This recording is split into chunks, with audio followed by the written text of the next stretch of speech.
Hey guys, welcome back to the channel. It's Chris from the Ultimate Recycler here, and I'm going to continue my new series on how to sell online and how to eBay.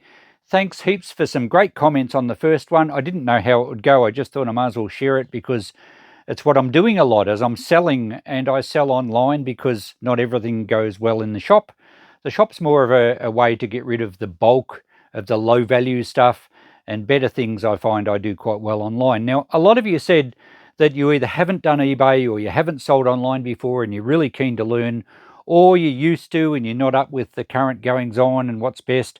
I registered on eBay in about 2002. I think I should look that up. So well over 20 years I've been eBaying. At one stage I lived off it full time.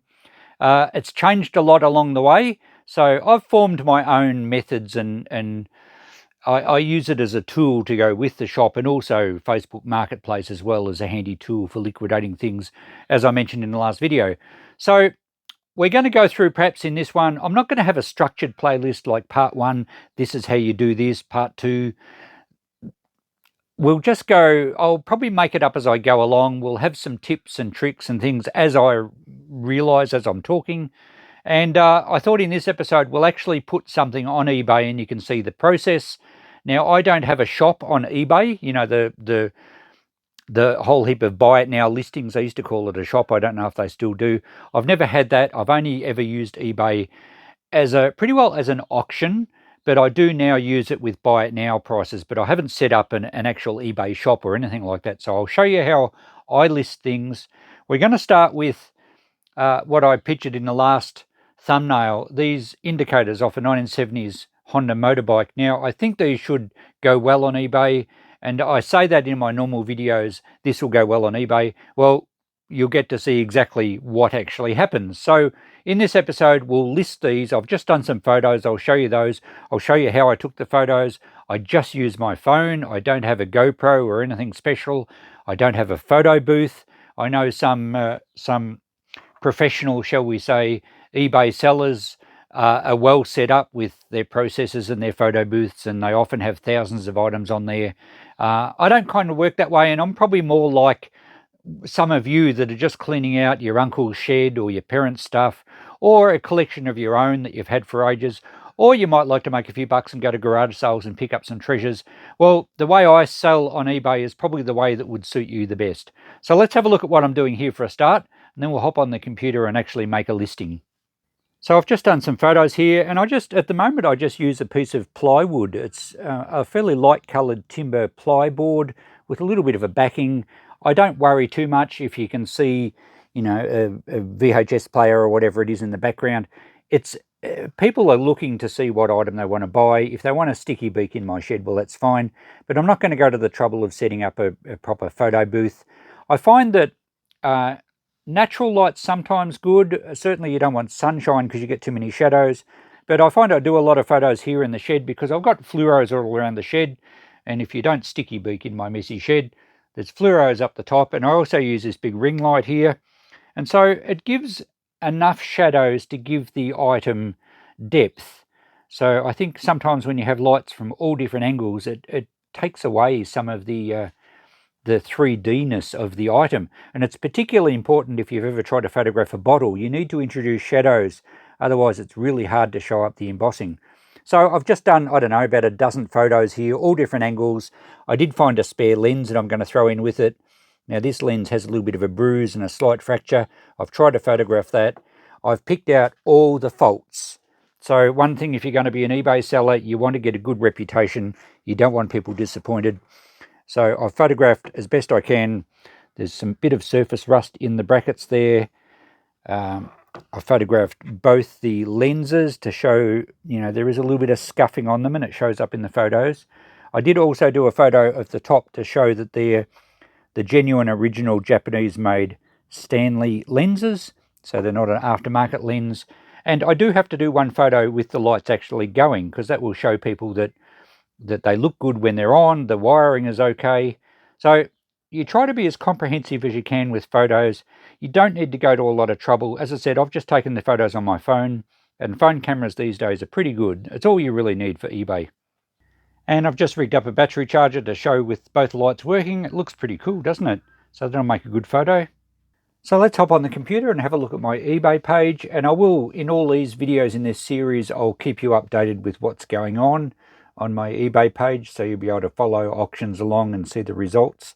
I haven't done anything about these railway magazines that I mentioned in the last episode. That they've been cycling for months, and I do need to drop the price and get rid of those. But on the books here as well, and the watch has now had 13 views, one watcher, but I did have someone message me about it, so hopefully we find a buyer. And I do have to have a look at these. There is old Briggs & Stratton operating manuals. I've had these cycling on here for ages. $20 is probably a bit expensive for them, but I've pretty much gone fishing, hoping to find someone with the one model that wants the maintenance instructions.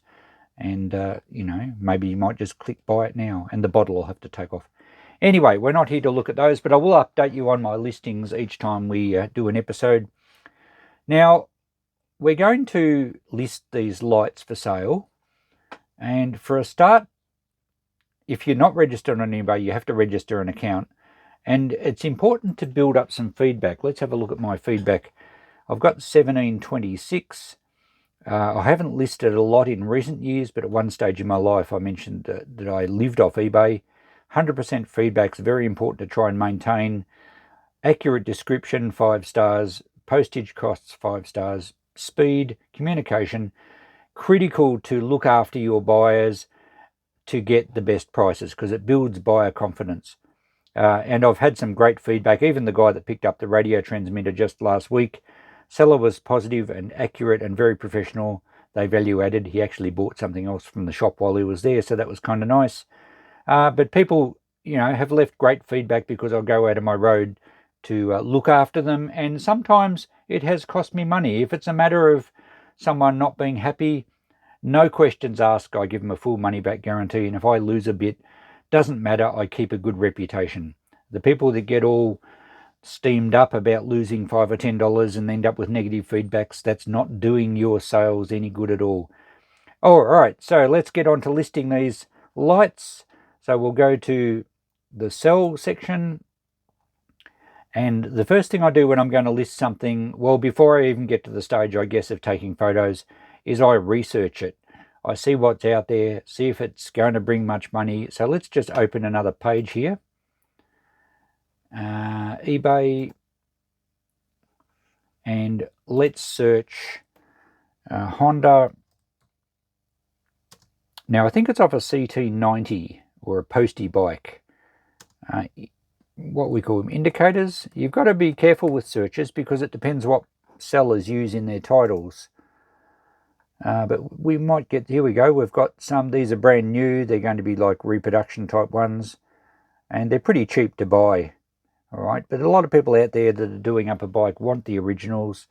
Let's go to used. And we've got one here without the lens. They're looking for $31. Another one the same, it's probably the same seller.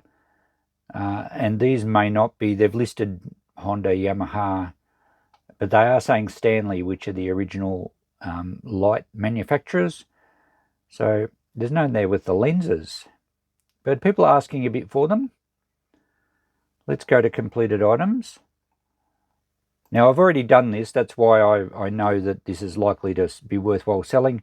There's the frame. That's the exact frame that we've got. And that one sold as a buy it now for, or best offer accepted, for $80. And that was in Australia. So that tells me straight away that it's worthwhile. Now, I look to what category they've put it in. Motorcycle, scooter parts and accessories. Fairly self-explanatory, but you do have to be careful of that.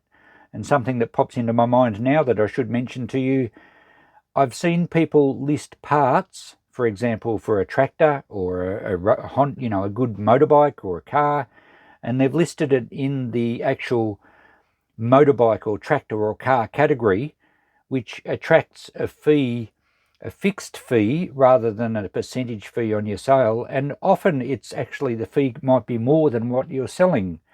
So if you've sold, say, something fairly cheap, what have we got here that's fairly cheap? Even this chain guard off a CT90, it sold for $35. If they had to put that in the motorbike category instead of the parts category, the fees may have been $20. Instead, the fees would probably be more like $4.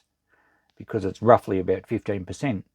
So something to be aware of when you're listing particularly machinery parts, make sure you're putting them in the parts category and not the actual machinery category, because I have seen people actually sell small items and the fees have actually been more expensive than what they made for the item. All right, we've done our research. We've decided that the best category is motorcycle parts and accessories. We've seen that what we've got is quite sought after. So now we'll start the process of listing the item, and we go to the sell page, and it's asking to tell us what you're selling. So I just type in, I like to keep the listing process as simple as I can. So I just type in some basics, Honda indicators. This isn't your title, so you don't need to worry about it at this stage. And we'll click search or return. And then it finds some similar matches, and it wants you to basically copy one of these. I tend not to do any of this because it takes away from my listing being a bit individual, and a lot of the details from these won't be applicable at all to what we're listing. They're actually all brand new ones. And as far as all the little details, I don't worry too much about that anyway. So I always click continue without a match, and we can click used and continue to listing. So I like to keep that as simple as I can. It'll come up with a page now where us to upload our photos, and it's written Honda indicators as our title, but we can change that. It's also automatically put us into the most used category for Honda indicators, but we can change that as well. You can edit that. So let's go to the photos first. Click here to open the folder where you stored your photos. I upload my photos from my phone into Dropbox so that I can access the file from different computers. And once they've loaded, then we just need to select the best one for the main picture. And it's not necessarily the first one, it's the one that has the most appeal. And I think the one that's likely to jump out in this lot once they've all loaded is the one with the lights on. So we can drag that up to the main photo, and that should get a fair bit of attention. I don't think it matters which order the other ones are. Sometimes I rearrange the order so that it goes in a bit of a sequence if I'm doing photos around something. The next thing to do is to get our title right, and titles are critically important because that's how a lot of people find things, by searching key words.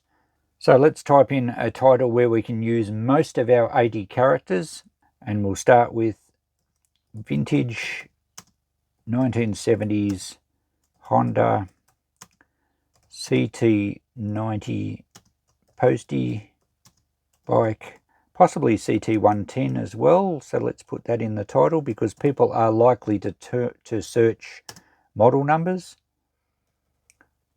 And then I'm going to write indicator assembly, and then perhaps put other keywords like blinkers, turn signal. Oh, we've run out of words. Okay, so we won't do turn signals. I don't think too many people would search for them. Indicator assembly, blinkers. Let's put a slash there. Any other keywords to use? What are people, I guess you've got to think, what would you search for if you were looking for these? We need to establish that they're not aftermarket or reproduction ones, so perhaps we'll put original. Do we have enough characters? Yes. All right, so I'm happy with that. I've used 79 of my 80 characters. We've got the keywords of Honda, postie bike, CT90, CT110, indicator. Perhaps we could put indicators and blinkers. So I think that's a reasonable title that should be found if anyone's looking for it.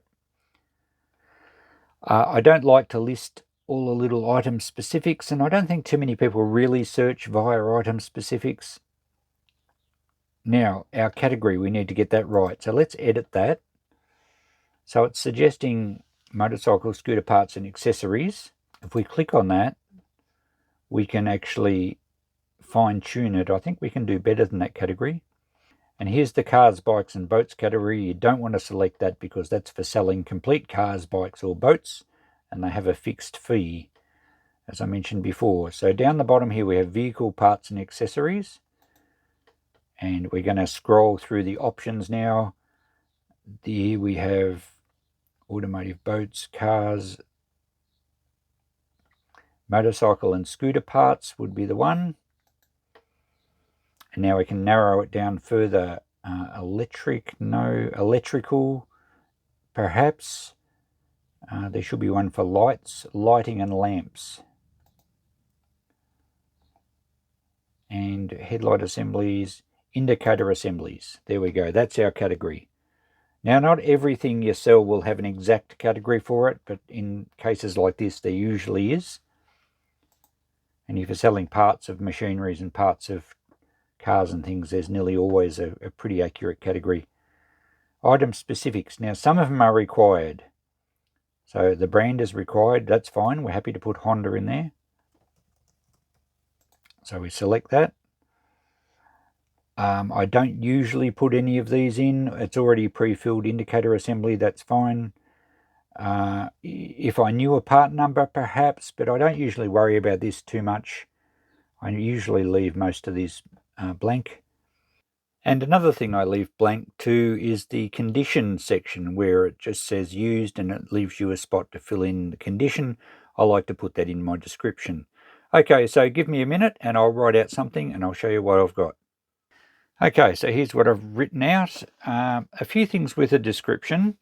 I like to alter the font size a little bit larger than what it's normally set at. It's normally set at 14. I like to go 18. I just think it's easier to read. I like to write my own description.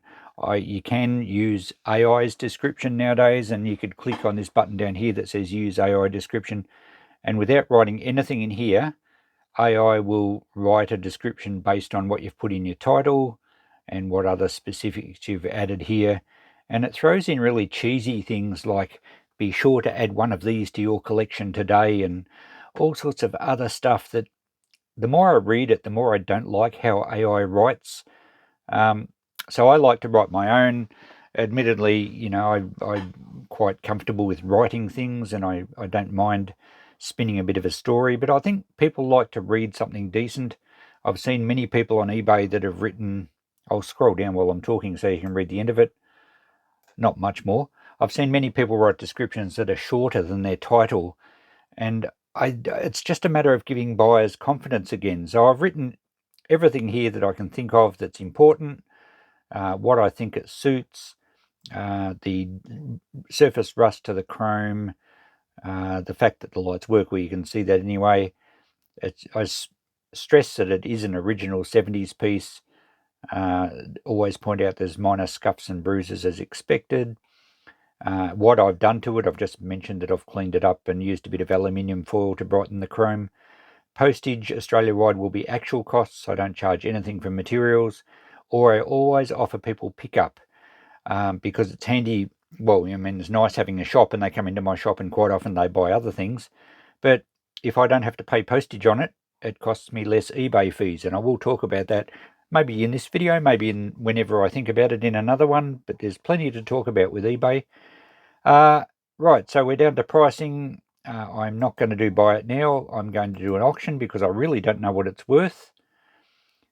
And as the page loads there with our options, I like to do 10 days. Give it the best length of time out there for people to find it. And I know what I was going to do, something I forgot. When I was writing this, I wrote Postie Motorbike and I realised that we didn't have the word motorbike in our title. Probably fairly important. People may well search using the term motorbike. So we had used all our characters, but let's take out the slash and we'll take out assembly because no one's going to search for assembly. And perhaps then we can put after bike, if we've got enough characters, we can write motorbike. And we don't have enough characters to give a space. All right, what else can we take out? And I do this often with titles. You really need to spend a bit of time getting your title correct because this is the main thing that brings people to your listing. We could change vintage to something like classic. That would save us a character or two. We could always just take the 19 out.